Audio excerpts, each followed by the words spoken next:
Hello folks, how you doing? Scotty. So basically I came across this comment, which is absolutely fantastic. As if to say, socialism isn't present. As if to say socialism has never existed, or to say that Britain has never been socialist at any given time. I don't know if he's talking about the idea of this whole utopia, this egalitarian utopia where it's all moneyless, it's stateless, it's classless, there's no government, and all the rest of this, communism theoretically. Nowhere have I ever said that Britain was ever as far as that.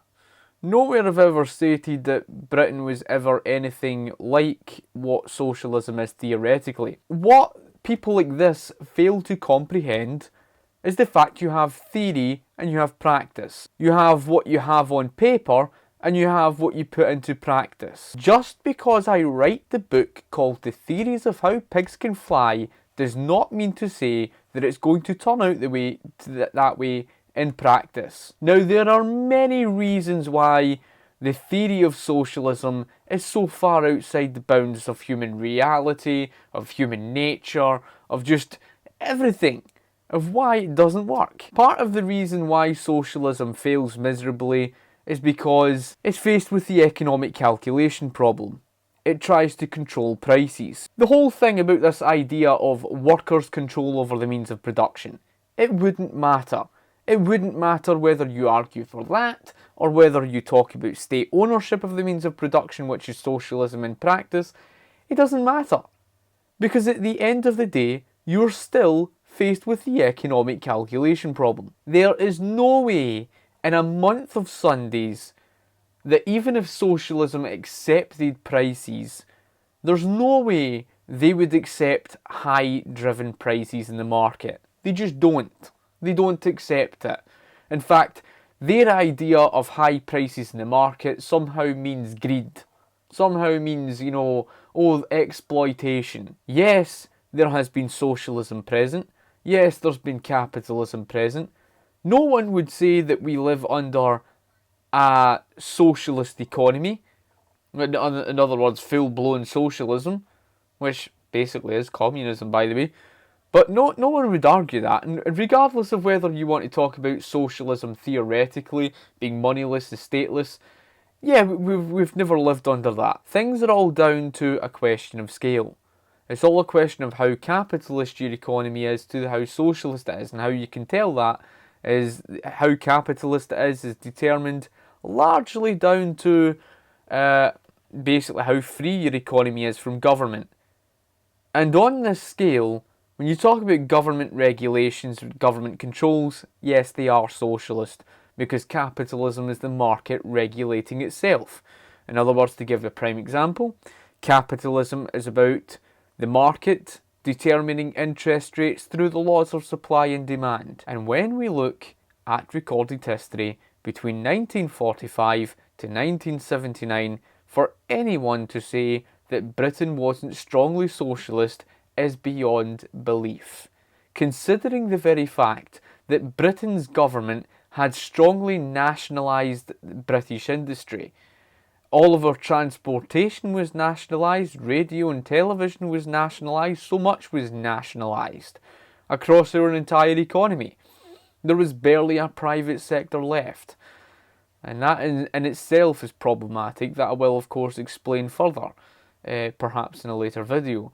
But the issue being is the very fact that, yes, on the scale, Britain in that period between 1945 to the late 1970s was strongly socialist, and the only reason why this person called Joe would live in denial of that very fact is because it was a disastrous failure.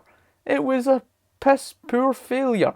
It led to a lack of productivity, extremely high costs, which signifies scarcity, and the produce that they were making was substandard at best. This whole game where we just tried to pass the blame off elsewhere, living in cognitive dissonance to the very fact socialism has been a failure, it's just so typical. We saw that with Chile. We saw that with Venezuela. We saw that with the denial of North Korea's failure. We saw that with the denial of the Soviet Union's failure. every single place and every single time socialism fails miserably, which it always has, they always have some excuse or try to pass the blame off elsewhere. It's always this idea that that wasn't true socialism, or it's this idea that we just haven't had the right dictator yet. Or it's this, this ludicrous idea that you can try and place the theory of socialism above practice. Even with the theory of socialism, even if you had your way and you had no government and you had a moneyless based economy, do you honestly think that you could just abolish private ownership completely from the economy? And somehow, with society made up of individuals with all their own self-interest, you think you're going to prevent private ownership from ever returning when you've got no government there to dictate that? And you've got individuals all doing their own thing, all have their own self-interest. You're never going to prevent it. And the only way you would ever keep private ownership out of sight, as I've said many, many times before, the only way is by having an entity there, a group of people to oversee, to ensure that private ownership is never going to return.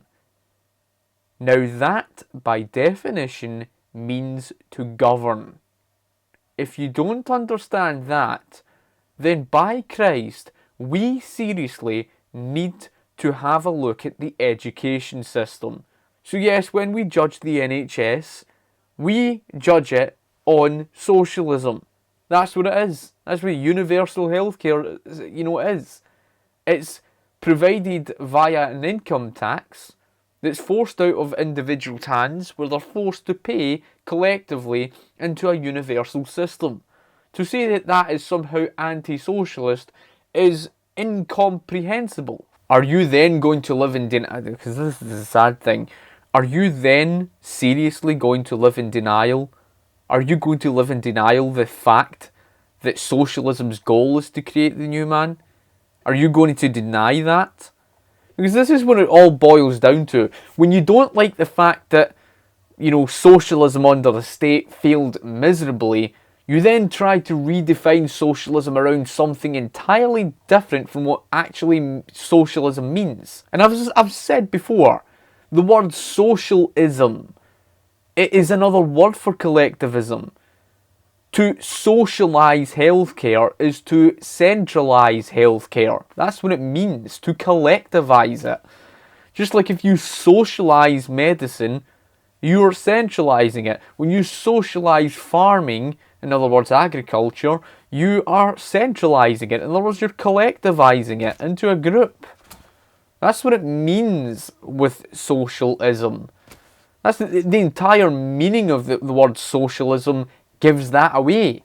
So when people, I don't know if yourself, Joe, if you make this argument, if you try to redefine socialism around decentralisation, that is the most irrational thing anyone could ever do.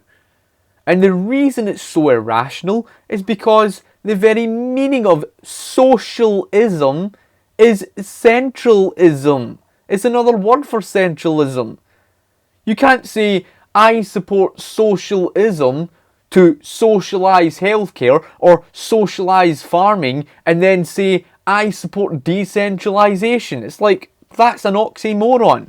There's two complete different meanings. Anyway, folks, thank you for watching the video, and I shall talk to you later. Cheers.